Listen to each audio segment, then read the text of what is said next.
Welcome back to our Mobile 101 series. In this episode, we're going to give you some basic tips on how to shoot with your phone. Our goal is to make sure what you're capturing doesn't look like you shot it on a potato. First, make sure you have the best light possible. Always make sure there's more light in front of your subject than behind them. This is called backlighting, and it looks awful. If we just flip our positions, you can see what a difference this makes. Now your subject is being lit by natural, beautiful light.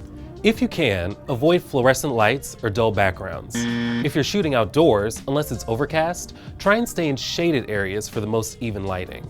For great audio, try and stay as close to your subject as possible if you're using the built-in microphone. Also be aware of how much noise is around you.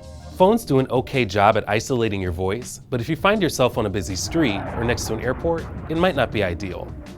Welcome to New York City. The climate is Now, decide if you're going to be shooting horizontally or vertically, and keep it the same way for the duration of your project.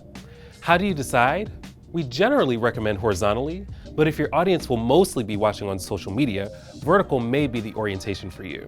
Hold your phone with both hands and keep your elbows tucked into your sides to reduce any shaking. Take a wide stance and unlock your knees for more additional stabilization. Make sure your fingers aren't covering the lens or microphone. It's a tiny device and there's only but so much space for your freak hands. I've just been staring at them this whole time and what's going on there? I grew up drinking bottled water. Far away from your subject? Move as close as you can.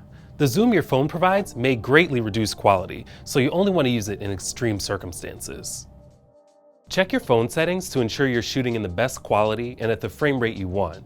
Lastly, check that the camera is focused and exposed properly. On most phones, you can tap to focus on a subject and adjust the exposure or brightness. You can also usually tap and hold to lock in those settings so they won't change over the course of your shot. And now you're off and running. Or standing still.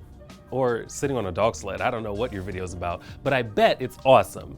Check out the rest of the series at Vimeo Video School.